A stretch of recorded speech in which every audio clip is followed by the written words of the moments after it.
Para conversar en Brújula Internacional con especialistas en la materia como la profesora Giovanna Michel de la Escuela de Estudios Internacionales, este fenómeno del yihadismo, de la utilización del Islam, la vía violenta, la que hemos visto en París, el tema del Medio Oriente con toda la situación en Siria, ¿cómo percibirlo desde América Latina? Sí, gracias por la invitación, Julio, en primer lugar. Yo creo que estamos cometiendo un error en América Latina y en el mundo entero al ver este fenómeno como un problema estrictamente religioso. Yo creo que es un asunto que va mucho más allá de lo religioso. No todos los que profesan el Islam son Claro. terroristas y se corre, digamos, con mucha facilidad la tendencia a generalizar, a universalizar cuando se emiten juicios sobre esta corriente religiosa.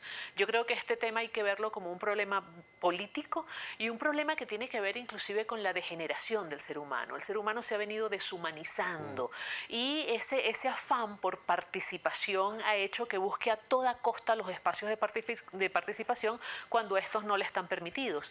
Y hay quienes consideran que una de las maneras más efectivas de lograr la participación es a través precisamente de actos terroristas que tienen una gran notoriedad, sobre todo en este siglo XXI, ¿no? Ellos dicen que tienen razón en el sentido de la presencia occidental en el mundo árabe, musulmán, las minorías marginadas en Europa, sobre todo en Francia. En lo que Exactamente. tú señalas, o sea, hay razones y causas en la pobreza, Así pero es. también es el peligro de la islamofobia. Así es. ¿Cómo prevenir no caer en atacar al mundo árabe o musulmán, que como tú dices, mayoritariamente rechaza esto? Así es. Y fíjate tú que se habla de islamofobia, pero no se habla de occidentofobia, ¿no? Claro. Que también hay una suerte de occidentofobia en estos grupos radicales que practican el Islam. Es decir, es un problema, digamos, de la banalización del Eso. asunto, de no reconocer que lo que subyace es un asunto de necesidad de inclusión verdadera, que hay gruesos sectores de la humanidad que no se sienten incluidos, que no se sienten tomados en cuenta en los procesos de toma de decisiones, que están buscando participación y que buscan las maneras absolutamente equivocadas de hacerlo, ¿no? Eso que decía Ana Arendt, la banalización del mal, Así es. pareciera que también esto se banaliza. Sí. Y después que pasa el espectáculo, la gente como que se acostumbra y sigue la vida y no se toma medidas a fondo, como tú lo señalas. Y no solo eso, entonces corremos el riesgo de que cada vez que vemos una persona con rasgos físicos o con vestimentas que puedan ser asociados a alguna de estas corrientes, inmediatamente la gente se pone aprensiva, inmediatamente la gente los comienza a ver con recelo y eso lo que hace es alimentar odios y rencores que a la larga terminan en más acontecimientos violentos. En el caso de Venezuela tenemos una minoría judía importante, sobre todo en las grandes ciudades, y una gran presencia árabe, musulmana y cristiana, drusa.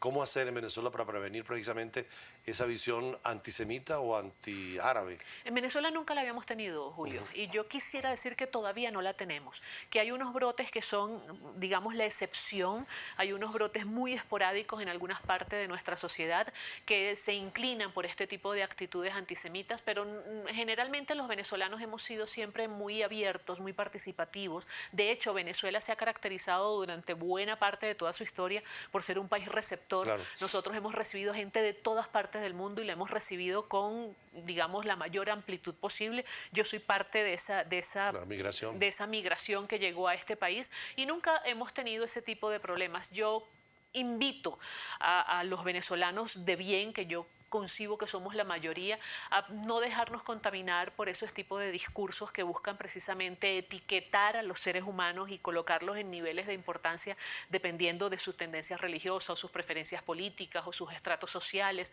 Yo creo que tenemos que trabajar más por la humanización del ser humano y Venezuela no escapa de ello, ¿no? Tú tienes una alta responsabilidad en la Escuela de Estudios Internacionales.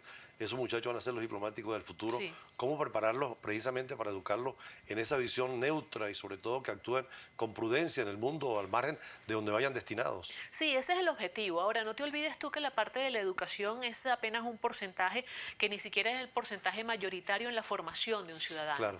Buena parte de la formación de un ciudadano viene en el hogar y hoy en día yo me atrevería a decir viene también en la calle. Claro. El ciudadano se ve obligado a veces a tomar ciertas actitudes que son netamente de sobrevivientes, se ven obligados a sobrevivir en ambientes absolutamente hostiles y eso los convierte en seres mucho más agresivos. En la universidad tratamos en la medida de lo posible, por lo menos en lo que a mí respecta en la Escuela de Estudios Internacionales, de profesar esa amplitud, de respetar el derecho a la diversidad dentro de un ambiente que exige un denominador común, que es la condición de ser estudiantes de una escuela, pertenecer a una misma comunidad, lo cual no quiere decir que todos deban ser exactamente iguales, que deba haber uniformidad de criterio o de religión o de principios, pero sí hay unos valores. Yo creo que en Venezuela, como en buena parte del mundo, se está sufriendo de una desarticulación de la tabla de valores que tradicionalmente ha regido a los seres humanos, a los venezolanos. Los mismos venezolanos estamos viendo cómo nuestros valores se han invertido, las cosas que eran importantes antes ya no son importantes en este momento,